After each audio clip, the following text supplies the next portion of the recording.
Hello, hi, my name is Yilmaz Vurucu. I'm a filmmaker and a storyteller.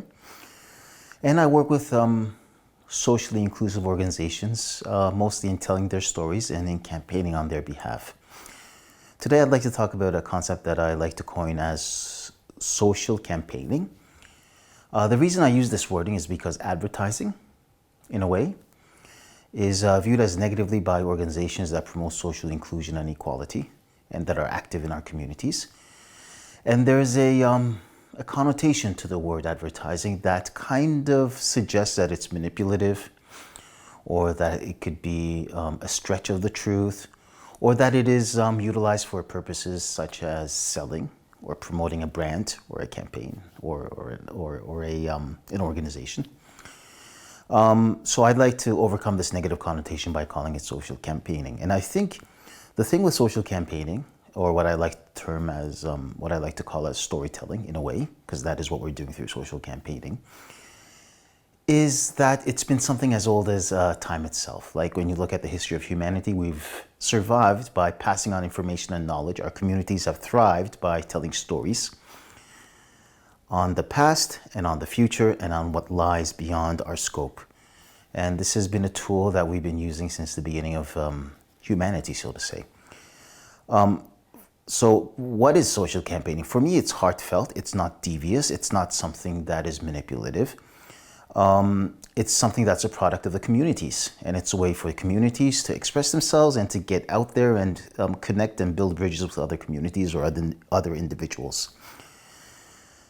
I'd like to talk about a few things in regards to social campaigning, including some tools which I hope will be helpful for organizations when promoting activities, trying to inspire people to join, as well as communicating, what they're doing and how they're doing it and what their goals and purposes are. One of the most important things about campaigning is the collective voice. And that's why I think every organization should, in one way or another, look for options and ways of campaigning. What do I mean by collective voice? What I mean is that if there are enough voices out there, because right now the landscape is basically flooded with messages that, for instance, tell us to buy something, be somewhere, be a certain way, do a certain thing. But if collectively we can all have a voice out there, this creates a kind of roar, a collective roar, the power of the many. And I think this is something that should be continually done to normalize and to show that this is an acceptable way of living, or an acceptable thing to do, or to raise awareness on these issues. So just like our communities, it's not just the campaign alone, but the collective roar that I'm talking about. That's what creates the message, and that's what gets it out there, and that's what makes it more visible, let's say, to wider audiences. Another important thing are utilizing the resources at our disposal. What do I mean by that? It could be that as socially inclusive organizations that have a tight budget and that don't have too many resources, it's difficult to compete with bigger organizations for the media space that's out there. In other words, when companies or bigger organizations or bigger institutions have the funds to be able to buy off blocks of space, including outdoor advertising, including radio, television, internet space, us as organizations, smaller organizations, and also the institutions that I've worked with don't always have the same capacity to do so. But they have one tool that's very important. They can be resourceful and they can be inventive. And so social campaigning shouldn't only be seen as something that you do with buying internet ads or with buying ads in newspapers. You can get extremely creative and inventive. For instance, I want to give you an example. There's a documentary that I'm currently working on about community initiatives and heritage sites and how community initiatives have transformed heritage sites. And I'm doing it on 2 case studies. And one of these case studies is Largo Residencias, which is in Lisbon, or Largo, let's call it, because they had to leave one of their buildings and go into another building called the Quartel, which is in the same neighborhood. But anyways, you can watch the documentary if you want more information. But the point of it being is that they've transformed the neighborhood and they moved to a new area, still in the same neighborhood in Intendant, and they were having a grand opening. And while I was there, Raquel, one of the managers, or let's say one of the people running the organization, went door to door with pamphlets, knocking on doors one by one and inviting the community to come visit them and to come to the grand opening. Now, this was a social campaigning tool, actually. It's a form of advertisement. It's a form of getting the message out there.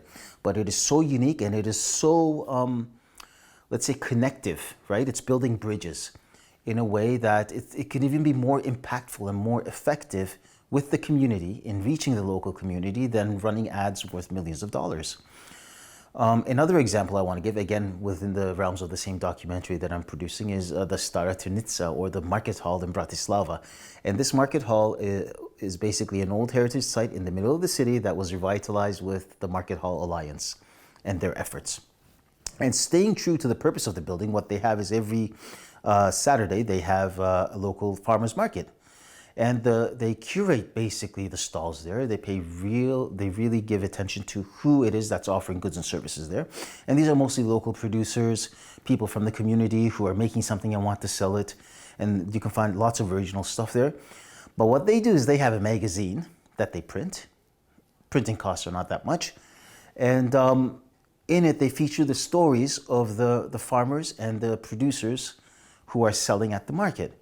So what this does is it creates a one-on-one bond with the community, because now the people who come to the food market and who grab the magazine and they see the person or the lady or the man selling the tomatoes or the sweets or the cucumbers or whatever, they read about their story and now they have an affinity. So they establish a relationship with the producers and the providers. And this is also another interesting tool. So always try to think outside of the box, think of new ways of reaching communities, and remember that our strength comes from being local and from establishing bonds with the communities around us, because we want them involved in whatever it is that we're doing. Another point is that, so I'm going point by point, but another point, and this is an important one I think, is that, there's marketing lingo. Marketing lingo talks about target groups and reaching the target group and looking at their characteristics and their desires and finding ways of appealing to that, etc. But campaigning should be more than that. It should be the social campaigning, let's say, should be more than that. It should be to inspire people. It should be to give them a sense of hope, a sense of purpose, and a desire, actually, to contribute. So, in a way, it should inspire action. And it's about building bridges. What do I mean by this? I want to give you another example, because I think telling stories is a good thing, like I said, and examples are important. Loginsleben is or Loginverein is an organization here in Vienna that has been in the 15th district, a diverse working class district of Vienna, and also perhaps one of the poorer neighborhoods of Vienna. For 20 years they've been there. And when you look at their social media presence, they're not that active. They're difficult to find. But they are inspiring their local community to take part, and that's what keeps them alive. So basically, they're out there in the community, they're connecting with the community, and they're inspiring the locals to take part in the activities. They have a full schedule. They even have like cooking days on Thursdays, etc. And they've occupied a parking spot in front of where their organization is, and the community comes there and sits down, has a tea, has a free coffee, chats, etc. So it's become really an organization that's a hub for the community. And this can only happen if you inspire people, and if you respect people, and if you have the right message. And that's basically what Login has managed to do. So, in a sense, it is about involving people in the process. And this should also be one of the messages in social campaigns. How can people be involved, right? So you've used resources, you're telling stories, you're finding connections with the community, you're inspiring them. So the fifth thing, what do? You involve them.